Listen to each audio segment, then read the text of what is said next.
Friend of student में इस video में आपको पढ़ाऊंगा प्रश्नावली 6.3 प्रश्न 4। इस प्रश्नावली के 1 से लेकर 3 तक प्रश्न मैं अपनी पिछली वीडियो में आपको पढ़ा चुका हूं। तो अगर आपको उन सवालों को देखना हो तो वो वीडियो आप मेरी देख लें। तो चलिए बच्चों, प्रश्न नंबर 4 करते हैं। अभाज्य गुणनखंड विधि से वर्गमूल ज्ञात करें। यहाँ 10 संख्याएं दे रखी हैं, इनका हमें अभाज्य गुणनखंड विधि से वर्गमूल ज्ञात करना है। बच्चों आपसे एक रिक्वेस्ट है, इस वीडियो के नीचे लाल रंग का सब्सक्राइब का बटन है, इस बटन को दबाकर इस चैनल को सब्सक्राइब कर लें। सब्सक्राइब फ्री में होता है, इसका कोई पैसा नहीं जाता है। तो प्लीज़ बच्चों इस चैनल को सब्सक्राइब जरूर करें। देखिए बच्चों, अभाज्य गुणनखंड विधि से वर्गमूल ज्ञात करना है। तो अभाज्य गुणनखंड क्या होता है? जो आपको संख्या दे रखी है, इसे अभाज्य संख्याओं के गुणनखंड के रूप में आपको व्यक्त करना है। ठीक है, बस इतना सा काम करना, उसके बाद हमें इसका वर्गमूल निकाल लेना है। तो यहाँ पहला पार्ट हम लेते हैं 729। ठीक, अब इसका हमें वर्गमूल अगर निकालना है तो इसको हमें क्या करना होगा, इस चिन्ह के अंदर इसे रखना होगा। इस चिन्ह को कहते हैं रूट। अब इस संख्या को हम पढ़ेंगे रूट या अंडर रूट 729। ठीक है, अब इस 729 को आपको क्या करना है, अभाज्य गुणनखंडों के रूप में व्यक्त करना है। ठीक, तो इसको हम कैसे व्यक्त करते हैं, 729। ठीक, जिस संख्या को आप अभाज्य गुणनखंडों के रूप में व्यक्त करें उसमें ये देख लें इकाई का अंक क्या है। अगर इकाई का अंक 1, 3, 5, 7, 9 है तो ऐसी संख्याएं विषम संख्याओं से ही विभाजित होंगी। और अगर इकाई का अंक 2, 4, 6, 8, 0 है तो ऐसी संख्याएं सम संख्याओं से यानी 2 से विभाजित हो जाएंगी। ठीक है, तो ये एक विषम संख्या है तो ये विषम संख्या से विभाजित होगी। तो सबसे छोटी विषम संख्या हम लेंगे इसे विभाजित करने के लिए, तो वो है 3। क्या ये 3 से विभाजित होगी?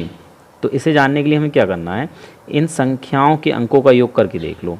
अगर योग 3 से विभाजित है तो संख्याएँ भी, ये संख्या भी 3 से विभाजित हो जाएगी। 7 और 2 9, 9 9 18, 18 3 से विभाजित हो जाता है तो 729 भी 3 से विभाजित है। तो हमें इसे क्या करना है, 3 से विभाजित करना है। ठीक है, तो 3 से विभाजित करने का मतलब क्या है, यहाँ 3 लिखें और 3 से इसको भाग दें। ठीक, जब हम इसे भाग देंगे तो ये साथ में पहले पहाड़ा पढ़ेंगे 3 का। ठीक है, तो कितनी बार पढ़ सकते हैं, 2 बार। ठीक, 3 दूनी 6। अब 7 में से 6 अगर हम निकाल देंगे कितना बचेगा, 1, तो 1 आ जाएगा इसके पास में, ये हो जाएगा 12। अब 3 का पहाड़ा हमें 12 में पढ़ना है, 3 चौक 12, पूरा पूरा विभाजित हो जाएगा, बचेगा 9। 3 का पहाड़ा 9 में पढ़ें, 3 तियाँ 9। ठीक है, ये आप यूँ समझ लें कि आपने क्या करा है, 3 से 729 को भाग दिया है। ठीक है, भाग देने पर हमें भागफल क्या प्राप्त हुआ है, यहाँ पे 243। ठीक, तो ये 243 लिख दिए हमने। अब ये जो भागफल आया है इसको हमें फिर चेक करना है कि ये कौन सी संख्या से विभाजित हो जाएगा। ये एक विषम संख्या है 3, तो ये विषम से ही विभाजित होगा। क्या ये 3 से फिर से विभाजित हो जाएगा? इसके लिए हम क्या करेंगे, इनके अंकों का योग करके देख लेंगे। 2, 4, 6 और 3 9, 9 3 से विभाजित होता है तो ये संख्या भी 3 से विभाजित है। 3 से करें, 3 का पहाड़ा 24 पढ़े, 8 बार पढ़ सकते हैं।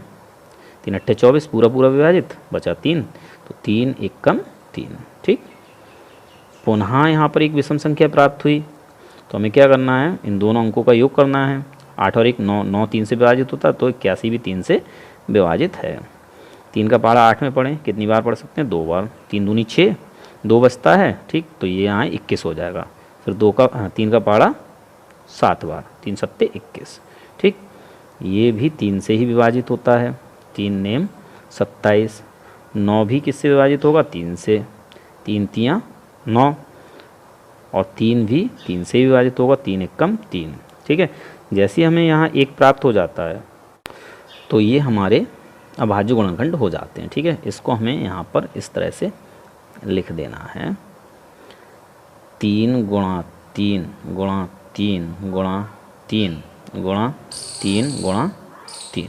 ठीक है, कितनी बार है, 1 2 3 4 5 6, 1 2 3 4 5 6। ठीक है, इसके बाद हमें क्या करना, अब इसका हमें वर्गमूल निकालना है। 729 को हमने अभाज्य गुणनखंड के रूप में व्यक्त कर दिया, अब इसका हमें क्या करना, वर्गमूल निकालना है। तो वर्गमूल निकालने के लिए हम क्या करेंगे, ये जो संख्याएं दे रखी हैं इनका जोड़ा बनाते हैं। ठीक है, 3 का एक जोड़ा बन गया तो इसको हम इस रूट से बाहर लिख देंगे। ठीक है, अगला जोड़ा एक और बन गया, बीच में गुणा है, यहाँ गुणा लगाएं और जोड़े का एक बार 3 फिर बाहर लिख दें। ठीक, अगला जोड़ा एक और बन गया है, बीच में गुणा है, यहाँ भी गुणा लगाएं और जोड़े का 3 एक बार बाहर लिख दें। ठीक, अब कुछ नहीं बचा, तो ये सारी संख्या कहाँ हो गई, बाहर हो गई। अब इनको हमें क्या करना, गुणा कर लेना है। जो गुणनफल आएगा वही क्या होगा, 729 का वर्गमूल। 3 तियाँ 9, 9 तियाँ 27। ठीक है बच्चों, 27 क्या है, वर्गमूल है 729 का। बच्चों जब भी हम किसी का वर्गमूल निकालते हैं तो वो प्लस और माइनस दोनों में आता है, तो हमें यहाँ पर केवल प्लस वाली संख्याओं की बात करनी है। ठीक, ये हो जाता है आंसर, सेकंड पार्ट।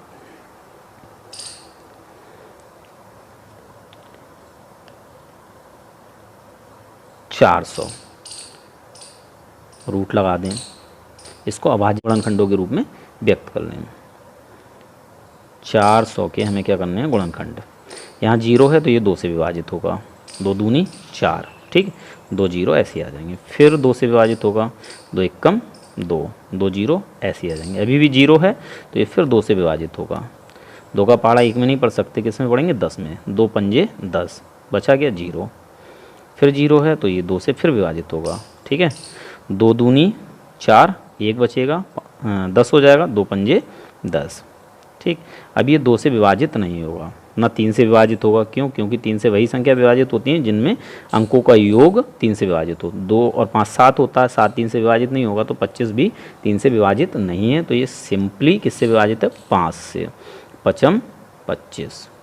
5 किससे विभाजित होता है, 5 से ही होता है। 5 एकम 5, यहाँ 1 प्राप्त हो गया। ये हमारे हो गए गुणनखंड। इसको हमें क्या करना है, इस 400 के रूप में लिख देना है। 2 गुणा 2 गुणा 2 गुणा 2 गुणा 5 गुणा 5। ठीक, अब इसका हमें वर्गमूल निकाल लेना है। तो वर्गमूल निकालने के लिए हम क्या करेंगे, जोड़ा बनाएंगे। 2 का जोड़ा बन गया, 2 हो गया बाहर। अगले 2 का जोड़ा बन गया, यहाँ गुणा है, यहाँ गुणा लगाएं और इस जोड़े का एक बार 2 बाहर लिख दें। ठीक, अगला जोड़ा 5 का बन गया, तो फिर यहाँ गुणा लगाएं और 5 एक बार बाहर लिख दें। इनकी आप गुणा कर दें, वही आंसर हो जाता है। 2 दूनी 4, 4 पंजे 20। ये हो गया आंसर। ये क्या है, वर्गमूल किसका है, 400 का। चलिए पार्ट थर्ड भी कर देते हैं। थर्ड पार्ट है बच्चों 1764। इसको आप रूट में लिखें। ठीक है, अब इसके गुणनखंड कर लें। चलिए करते हैं। 1764, लास्ट में 4 है तो ये 2 से विभाजित है। 2 अट्ठे 16, 1 बचेगा, इधर 16 हो जाएगा। 2 अट्ठे 16 और 2 दूनी 4, फिर 2 से। 2 चौक 8, 2 चौक 8 और 2 एकम 2। अब ये 2 से विभाजित नहीं होगा। क्यों, क्योंकि यहाँ पर 1 है विषम संख्या, तो ये विषम से ही विभाजित होगा। क्या ये 3 से विभाजित होगा, चेक कर लेते हैं। 4 और 4 8, 8 और 1 9। 9 3 से विभाजित है तो ये संख्या भी 3 से विभाजित हो जाती है। 3 एकम 3, 1 बचा, 14 हो गया। 3 चौक 12, 2 बचा, 2 इधर आया तो 21 हो गया। 3 सत्ते 21। ठीक है, 147। ये भी एक विषम संख्या है तो विषम संख्या से विभाजित होगी, 3 से हो जाएगी। क्यों, क्योंकि इसका योग भी 3 से विभाजित हो जाता है। ठीक है, 1 और 4 5, 5 7 12 है ना। तो हम 3 का पहाड़ा 14 में पढ़ेंगे, कितनी बार पढ़ सकते हैं, 4 बार। 3 चौक 12, 2 बचते हैं, 27 हो गया। 3 नेम 27। अब ये संख्या किससे विभाजित होगी बच्चों, 7 से, है ना। विषम संख्या है तो विषम से ही होगी।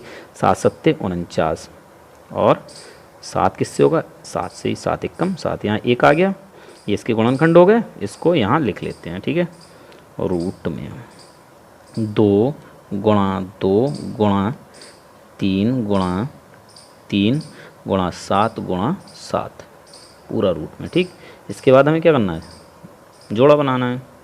2 का जोड़ा बन गया, 2 बाहर हो गया। 3 का जोड़ा बन गया, गुणा लगाओ, 3 बाहर हो गया। 7 का जोड़ा बन गया, गुणा लगाओ और 7 बाहर हो गया। जोड़े का एक बार लिखते हैं। ठीक है, इसकी आप गुणा कर दें, वही आपका आंसर हो जाएगा। 2 3 6, 6 सत्ते 42। ये हो जाता है वर्गमूल किसका, 1764 का। ठीक है, शेष जो पार्ट बचते हैं बच्चों वो भी इसी तरह से होंगे। मैं आगे अगर ये सारे पार्ट करवाऊंगा आपको तो ये वीडियो काफ़ी लंबा हो जाएगा, आप बोर हो जाएंगे। ठीक है, तो आप, मैं मानता हूँ कि ये सवाल स्वयं कर सकते हैं। बस हमें करना क्या होता है, किसी भी संख्या को हम विभाजित कर रहे हैं तो हम ये देखते हैं कि वो संख्या किससे विभाजित होती है। छोटी से छोटी संख्या से विभाजित करेंगे। ठीक है, 2 से, 3 से, 4 से, 5 से, जिस संख्या से विभाजित होगी उस संख्या से आपको उसे विभाजित कर लेना। I hope